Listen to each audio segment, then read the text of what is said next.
Last week, we named it, all of it. The system-induced trauma, the insufficient resources, the betrayal, the institutional gaslighting. And you're probably wondering, okay, Dr. Lorre, I get it. I'm not burned out. I'm definitely traumatized. Nurse-specific trauma is real. Now what? Well, the good news is that you're in the right place. And today we stop looking at what's broken and we start recognizing what's never stopped working, and that's your body. Your body has been trying to tell you this truth the whole time. And today you're going to learn how to listen to it in a whole new way. Because here's what the system would rather you not know, is that your body never forgot how to heal. It just needs your support. It just needs you to position yourself in what's known as right relationship for healing nurse-specific trauma. They told you it's burnout. They lied. It's nurse trauma. Your body never lied. The system did. I'm Dr. Lorre Laws. Let's heal the root cause together. Western medicine taught you to fix things, to diagnose the problem, to intervene, to cure. But healing doesn't always work that way. Healing isn't something you do to your body. Healing is something that your body already knows how to do. I mean, if we think about it, when you cut your finger, you don't consciously tell your platelets to go aggregate. You don't remind your immune system that it needs to fight an incoming organism. Your body just heals innately, automatically. And this is the wisdom that your body holds. The same can be true for trauma healing. Your nervous system knows how to return to nervous system regulation. Your cells know how to shift out of cell danger response. They just need the right conditions. You can't heal a wound that's still being cut open. You can't regulate a nervous system that's still under threat. This is why all the self-care in the world, while helpful to alleviate symptoms, won't heal nurse trauma, because self-care assumes that the problem is you. It assumes that you need better coping skills, you need more resilience, or you need stronger boundaries. That's simply not helpful. And it's gaslighting, blame the victim mentality. What you need are the conditions that support healing. And those conditions have been systematically denied to you. Today, I'd like to introduce you to Kaisha. That's not her real name, but this is her real story, which is shared with her permission. Kaisha is an ICU step-down nurse, 2 years into her practice, working at a very busy urban hospital. And when she came to me, well, she was barely functioning. Her unit had become a dumping ground, patients being discharged from ICU way too early to make room for new admits, high acuity patients who should have still been in intensive care, now on a step-down unit with staffing ratios that couldn't support that level of care. Kaisha knew it was unsafe. She verbalized her concerns to her charge nurse. The response? There's nothing I can do. It's like that everywhere. We just have to deal with it. Gaslighting, minimizing, normalizing dangerous practice conditions. But Kaisha didn't stop there. After a largely sleepless night, she went into work the next day and submitted a ticket through her hospital's reporting system. She documented the unsafe staffing, the premature discharges, and the risk to patients. She thought she was doing the right thing, what her license requires her to do, advocating, following protocol. But what happened next? Well, you might guess it. She got called into the manager's office and then written up for being difficult, for not being a team player, for not supporting her work family. Empathy manipulation at its finest, coercive leadership at its finest. And that was such an overwhelming experience on top of an already overwhelming experience that Kaisha started going into the freeze response. She was in sympathetic overdrive, and this pushed her nervous system and her mitochondria into a freeze. Leadership, they like to call it presenteeism. Her body called it its last straw. She was so unwell that she needed to call out sick for a day or two to recover. So unwell and so depleted that she couldn't even take a shower without being exhausted afterwards. She had over 4 weeks of earned PTO in her bank, and she needed to use a measly 2 days in 1 week. But they didn't leave her alone. They called, they texted, they emailed. Every empathy manipulation tactic in the book was employed. Your teammates are struggling without you. What about the patients? Your patients need you. We thought you were dedicated. And then there was the threats when the empathy manipulation didn't work. Well, this will be an occurrence on your record. No support while on duty, violated while off duty. There's no end to the trauma exposures. Kaisha felt hopeless, morally injured, brain fogged, and bone-wearily exhausted. Kaisha's body was trying to protect her the only way it knew how. by shutting her down, by putting her into energy conservation mode. She was completely out of her window of tolerance. It had slammed shut without her in it, and she was in a state of collapse. Now, the window of tolerance is that green light ventral vagal tone when your nervous system can process the information, make decisions, connect with others. It's when we feel safe because we are safe. We can be open, grounded, centered, and curious and socially engaged. Just above that window is that yellow sympathetic hyperarousal, that fight or flight, the panic, the rage, the hypervigilance, or the fear, worry, and doubt. Then we have hypoarousal.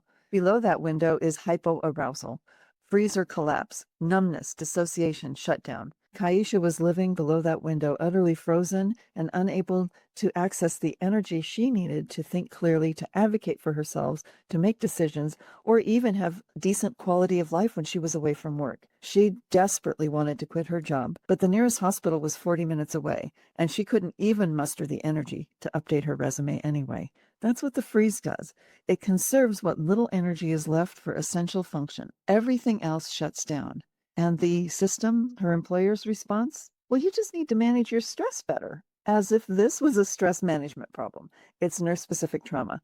From new graduate to utterly depleted and in a freeze state of despair in under 2 years. Kaisha needed healing, and healing requires understanding where you are in the bigger picture. So when Kaisha came to me, we started exploring the nurse trauma healing method that emerged from my research. She was overwhelmed and, as she put it, couldn't see the forest through the trees. She had completed her free nurse trauma assessment and had some sense of what to do next, but needed support. So we started working with the big picture. I assured her that she had already completed the first 2 of the 5 steps in her healing journey. She discovered already that the root cause isn't burnout. It isn't a deficit in her resilience, nor is there an issue of work-life balance. Her root cause is nurse-specific trauma. Check. Step 1 of the healing process, done. I assured her that she had already also completed step 2 by completing her nurse trauma assessment and started tracking her symptoms and their progress. Check. Step 2 of the healing process is done. Together, we would move to step 3, using the Innate Care Plan framework that leverages each person's innate capacity for healing. She would curate with her community, with me facilitating her unique recovery blueprint, one that aligned with her individual experiences and adaptations to trauma, all without reliving or recapitulating her trauma history. When she was ready, we'd move on to step 4 together to learn the practices and strategies to master nervous system regulation so she could stay regulated and thriving in her window of tolerance, even if there were dumpster fire working conditions. Then she'd be ready for step 5, where she would sustain and expand those healing gains and lead others to do the same. Kaisha really resonated with the truth of where she was now, and she was ready to learn more about the Innate Care Plan. Kaisha resonated with the truth of where she was in her journey and was ready to learn more about the Innate Care Plan framework. This framework really leverages each nurse's innate capacity for healing. It assumes that you are a whole person, you are inseparable from the context in which you live and work. The Innate Care Plan draws from the healing and restorative properties of nature and your body's ancient wisdom and innate capacity for total healing. Now, most programs you've seen just start with self-care, as though that's a cure-all for every possible nurse ailment. What that approach misses, though, is the wisdom of the autonomic nervous system and the vagus nerve and the midbrain that has kept us alive over the millennia. The single most important thing is to feel safe because you are safe. It all starts there with the midbrain, vagus nerve, autonomic nervous system. This is where we start, at the foundation upon which all other health and wellness domains are constructed. Because you can't light a candle and bubble bath your way out of trauma. Let's explore the formula for the Innate Care Plan. It's 3 A's plus a B leads to 3 R's. And the goal is to reach the 3 R's. Without going into too much detail, the 3 A's are how we support our nervous system foundation. The first A is awareness, learning the language of your unique nervous system and how to navigate it. The second A is attending, building a toolkit of micro and macro practices to nurture and nourish the nervous system as it moves from dysregulation into regulation, so that you can thrive in that safe green ventral vagal tone in your window of tolerance. The third A is alignment, and this is recognizing and addressing the disharmony or incongruences between your inner and outer worlds.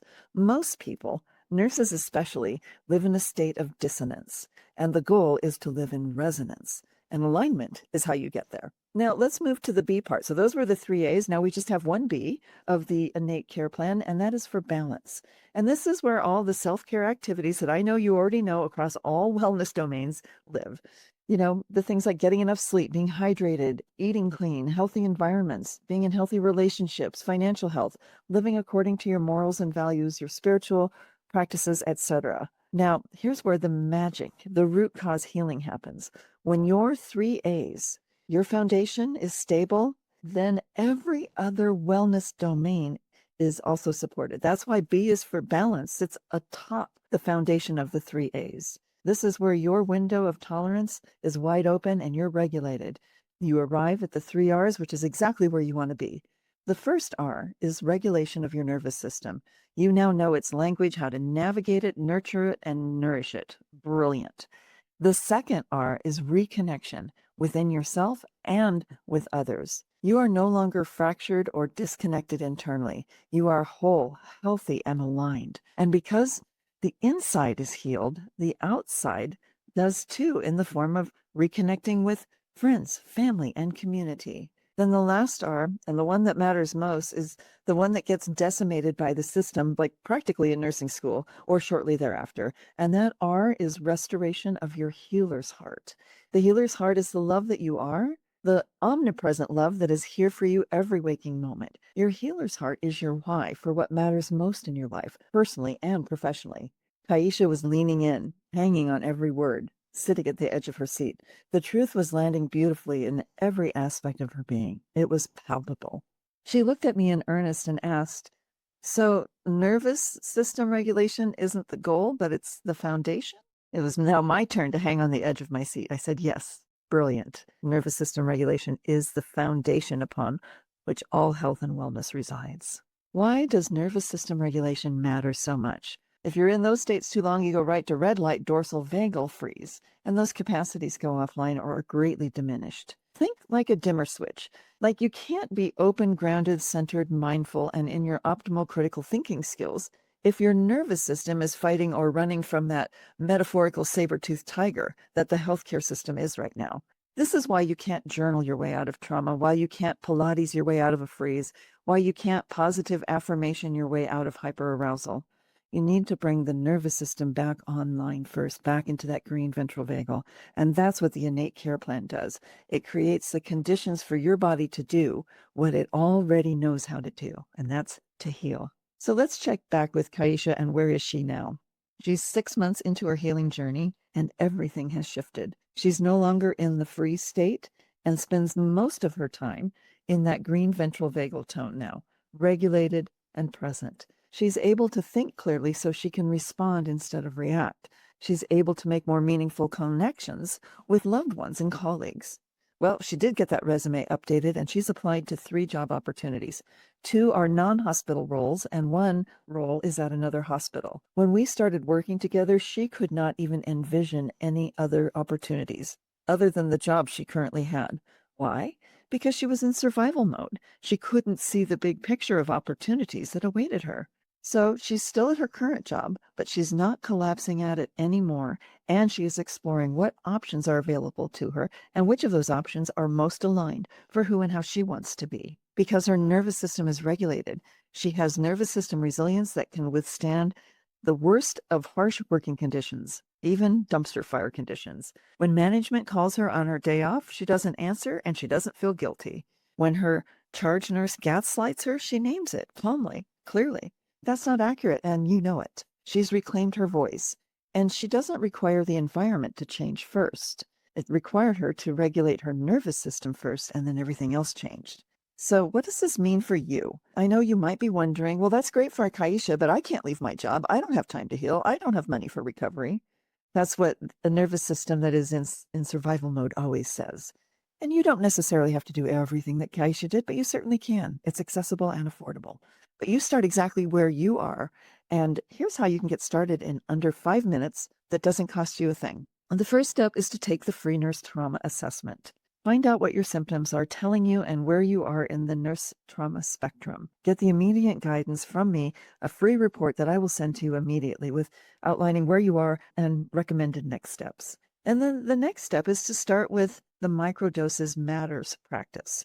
Just one, 30 seconds of grounding before your shift so that you can start attending. And I have links in the resource vault, my free community with microdoses matters practice that you can get started today. Then begin an awareness practice just to compassionately notice how you're feeling when you're in that green light of ventral vagal. When you feel calm and grounded and centered. Notice how that feels in the body. Notice how your emotional state is. We're just observing. Then observe when that yellow sympathetic comes online. When you're responding to routine daily stressors. We're only supposed to be in that yellow sympathetic for a short period of time, and then we're supposed to go right back to that green ventral vagal light. Now, if you, like most nurses, have a sympathetic light that is yellow and it stays on from the moment you arrive to the moment you leave, you likely go into that orange light of sympathetic overdrive. And notice what that feels like. That's when I can't stop to eat, I can't stop to hydrate, I can't stop to rest, I can't stop, because the load is so great and the nervous system is so dysregulated that it's determined that if you don't get everything done right this minute, you're going to die in a real visceral sense of the word. Now, should that sympathetic overdrive persist, that red light dorsal vagal freeze could come online. Then you might be brain foggy or shut down or withdrawn, or just everything feels like you're walking in quicksand or trying to get it done underwater. All right, so no matter, just notice. For now, just notice and be curious, and whatever state you're in, meet it with gentle, radical compassion. This is just how your nervous system has adapted to all it's endured and nothing more. And for each of these nervous system states, notice the sensations in your body, your emotions, how your healer's heart is affected, how it affects your relationships, your spiritual or religious connections and practices, your community, the activities that you love doing. Just notice, notice, notice. If you feel guided to do some journaling, that's helpful, but not necessary. That's the perfect place to start for now. You don't have to have it all figured out. You don't have to have a complete blueprint recovery all sorted in this moment. You just need to take the first steps, and I will be with you throughout your entire journey. So what's important for us all to know is that none of us, you included, don't need to heal on anyone else's timeline. The system wants you to hurry up and bounce back, get over it, move on. That's not what we're doing here. You can't force a rose to bloom. Instead, you love it, you nourish it, you nurture it, you position it in optimal conditions so that it can blossom and unfurl in its own perfect time and manner. That's what we're doing here. No forcing, no stress, no pressure, and no friction. Trauma healing happens in layers, and each layer takes as long as it takes. It's a process of unfolding and repatterning. Going from that compact rosebud locked in survival mode to a fully blossoming rose that is open, expansive, and thriving. Give yourself permission to heal slowly, in your perfect time and manner, to take breaks, to have minor setbacks. Healing isn't linear, it's a beautiful spiral. And your body already knows how to do that. It knows what it needs. And if you create the conditions, it will heal. Kaisha is proof of that. 2 years later, Kaisha is proof of that. 2 years in to her practice, she was drowning in a freeze, barely able to function, needed to rest after taking a shower. And now, she's got her voice back, she's got her energy back, and importantly, she's got her life back. Not because the system changed, but because she leveraged her body's innate capacity to heal. And that's available to you and every person on this planet. And I'll be with you throughout your process, however needed. Enrollment is open right now for the Nervous System Reset for Nurses. This is our all-encompassing live event for cellular to spiritual healing that will change your life. Doors are only open for 2 weeks, so be sure to enroll now at drlorrelaws.com/reset. Your healing starts today. From my healer's heart to yours, namaste.